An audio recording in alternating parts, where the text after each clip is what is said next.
kita masukkan ke sini aja. Ini nggak usah dikurangin tanahnya, memang sengaja dari kemarin waktu pindah tanamnya sengaja tanahnya sudah saya kurangi, jadi ada tempat untuk diberikan pupuk kandang. Dan rencana ini tanaman tomat ini rencana menggunakan murni pupuk organik tanpa pupuk kimia apapun, entah itu KNO3 warna merah, KNO3 warna putih, ataupun menggunakan MKP. Tidak, ini murni saya hanya melakukan ataupun menggunakan pupuk kandang, kemudian setiap melakukan pupukan itu saya lakukan fermentasi ulang. Walaupun ini sudah saya lakukan fermentasi teman-teman pupuk kandangnya, tapi nanti setelah ini akan saya lakukan fermentasi ulang, yaitu menggunakan E4 dengan cara nanti akan saya kocorkan. Makanya teman-teman tonton videonya, insya Allah video ini bermanfaat teman-teman. Jadi makanya tolong videonya itu sampai akhir, minimal di pertengahan aja teman-teman. Kadang-kadang juga penjelasan saya ulang-ulang agar teman-teman itu paham. Maksudnya di depannya sudah saya ulang, sudah saya jelaskan fungsi dan kegunaannya. Kadang-kadang di akhir video pun juga saya ulang kembali.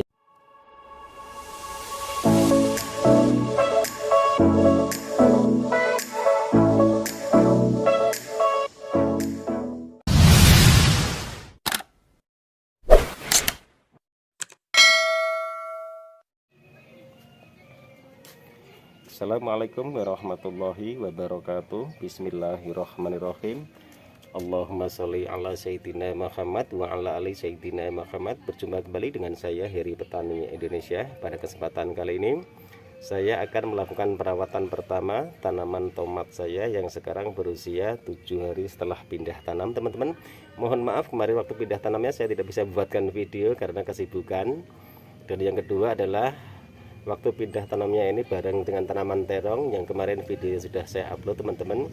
Dan untuk perawatan kali ini, perawatan yang pertama ini saya selalu menggunakan pupuk kandang, karena pupuk yang saya pergunakan setiap harinya itu adalah pupuk kandang teman-teman. Dan ini pupuk kandangnya yang sudah saya fermentasi, tapi karena kemarin tempatnya kerendam hujan teman-teman, jadi ini agak mengempal-ngempal. Caranya seperti ini, kita masukkan ke sini aja. Ini nggak usah dikurangin tanahnya, memang sengaja dari kemarin waktu pindah tanamnya sengaja tanahnya sudah saya kurangi, jadi ada tempat untuk diberikan pupuk kandang. Dan rencana ini tanaman tomat ini rencana menggunakan murni pupuk organik tanpa pupuk kimia apapun, entah itu KNO3 warna merah, KNO3 warna putih, ataupun menggunakan MKP. Tidak, ini murni saya hanya melakukan ataupun menggunakan pupuk kandang, kemudian setiap melakukan pupukan itu saya lakukan fermentasi ulang. Walaupun ini sudah saya lakukan fermentasi teman-teman pupuk kandangnya, tapi nanti setelah ini akan saya lakukan fermentasi ulang, yaitu menggunakan E4 dengan cara nanti akan saya kocorkan. Makanya teman-teman tonton videonya, insya Allah video ini bermanfaat teman-teman. Jadi makanya tolong videonya itu sampai akhir, minimal di pertengahan aja teman-teman. Kadang-kadang juga penjelasan saya ulang-ulang agar teman-teman itu paham. Maksudnya di depannya sudah saya ulang, sudah saya jelaskan fungsi dan kegunaannya. Kadang-kadang di akhir video pun juga saya ulang kembali. Sebenarnya penjelasan itu hampir sama teman-teman, karena pupuk itu cuma ada dua macam sebenarnya. Yang beda itu pupuk itu adalah mereknya teman-teman. Sebenarnya pupuk itu hanya ada dua macam, yaitu massa generatif dan juga massa vegetatif dan juga massa generatif. Cuma ada itu aja pupuk itu sebenarnya, cuma merek dagangnya itu lain-lain sebenarnya. Jadi teman-teman jangan sampai tertipu dengan merek-merek dagang apapun juga. Yang penting teman-teman yakin, misalnya menggunakan SP36 pupuk kimia, NPK 1616 itu pun juga sudah komplit. NPK 1616 itu sudah bagus sekali buat tanaman cabai, tanaman melon, dan juga tanaman-tanaman yang lain. Jadi kita jangan sampai menjadi kita jangan sampai menjadi korban masalah pupuk. Jadi setiap pupuk dibeli, kemudian setiap mau menanam apapun, misalnya mau menanam tomat, teman-teman menyiapkan misalnya ini pupuk KNO3 warna putih Ultradap, kemudian ditambah lagi dengan nutrisi, itu begitu besar pengeluarnya teman-teman. Jadi petani itu yang menanam cabai di polybag ataupun secara konvensional di lahan terbuka, itu pun juga harus meminimalisir pemakaian pupuk-pupuk ataupun meminimalisir penggunaan biaya-biaya operasional, karena sekarang harga pupuk juga semua orang pasti akan tahu.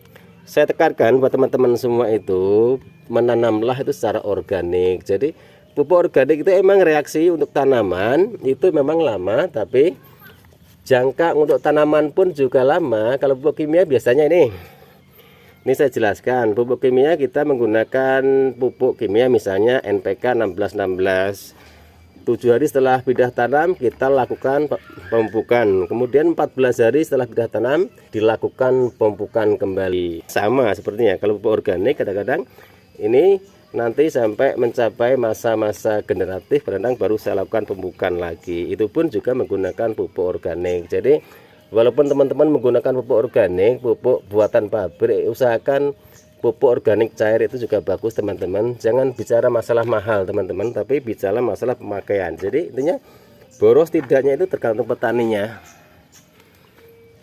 karena setiap tanaman itu maksimal sekali pemupukan itu membutuhkan 10 sampai 12 gram itu setiap tanaman sekali pemupukan. Jadi tanaman itu sekali pemupukan membutuhkan 8 sampai 10 gram, tidak lebih dari itu. Misalnya kita nanam 1000 berarti cuma menyiapkan pupuk itu 10 kilo teman-teman. Terus borosnya dari mana? Boros dan tidaknya tergantung kita juga. Kadang-kadang karena kita sudah melakukan penanaman biasa menggunakan pupuk A, kemudian mendapatkan penawaran, oh pupuk ini loh bagus misalnya, nanti akhirnya teman-teman tergiur memakai. Jadi tanaman itu hanya punya 2 fase, fase vegetatif dan fase generatif. Jadi kalau pupuk NPK itu sudah komplit teman-teman. NPK nitrogennya ada, fosfornya ada, kemudian kaliumnya juga ada, sudah lengkap. 1616 sebenarnya sudah bagus, untuk buah pun juga sudah bagus. Makanya kalau teman-teman bertanya apakah cabai yang sudah berbuah di pupuk NPK rontok, ya jawabannya tidak, karena itu pupuk itu sudah pupuk seimbang, makanya disebut pupuk seimbang. Ini nanti setelah ini baru saya lakukan penyiraman ataupun fermentasi menggunakan E4 agar pupuk kandang ini bisa bekerja secara maksimal. Jadi biar untuk mempermudah teman-teman, setelah diberikan pupuk kandang, tanaman tomat ini harus dikocor menggunakan E4 teman-teman. Jadi ini fermentasinya di dalam media polybag. Sebenarnya ini sudah saya fermentasi, dan pupuk kandang ini sudah difermentasi karena kemarin kerendam air, kebanjiran, takutnya di situ nanti ada bakteri ataupun jamur, bakteri jahat maksudnya. Dalam arti bakteri jahat saya juga kurang tahu teman-teman, saya coba bisa menyebutkan tapi saya tidak bisa menjelaskan, karena kalau saya jelaskan nanti malah teman-teman malah bingung semua. Jadi yang simpel-simpel aja saya jelaskan di sini, fungsi dan kegunaan aja, tapi saya tidak mau menjelaskan kandungannya. Kalau kita jelaskan kandungannya untuk E4 sendiri kan banyak sekali, ini ada lactobacillus, semua juga adalah macam-macam lah. Jadi intinya seperti itu, nanti teman-teman malah lama-lama menunggu penjelasan saya, karena tujuan saya di sini adalah membuat konten pertanian, bukan menjelaskan masalah komposisi obat ataupun fungisida dan insektisida. Jadi hasil tanamannya yang saya upload di sini mudah-mudahan bermanfaat buat teman-teman semua. Dan caranya seperti apa? Dikocor saja seperti ini teman-teman sampai jenuh air ataupun sampai basah. Nih. Nah, nanti tunggu hasilnya. Tomat terong itu juga rawan sekali terkena jamur, terkena layu fusarium teman-teman. Makanya pupuk kandang itu walaupun sudah difermentasi, usahakan difermentasi ulang.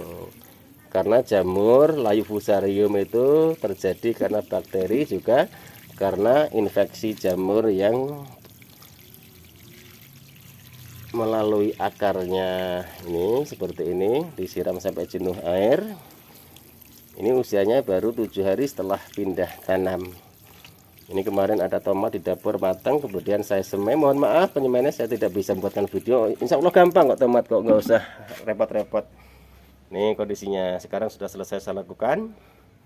Mudah-mudahan minggu ataupun 1 minggu ke depan, 2 minggu ke depan akan saya upload kembali perkembangannya seperti apa. Maka dari itu silahkan teman-teman selalu tonton, bunyikan lonceng notifikasinya agar teman-teman bisa mengikuti video-video terbaru dari Hari Petani Indonesia.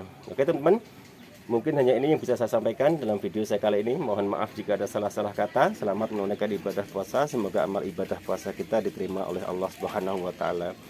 Wabillahi taufiq wal hidayah. Wassalamualaikum warahmatullahi wabarakatuh. Salam sukses buat Anda, salam sukses buat para petani di seluruh Indonesia.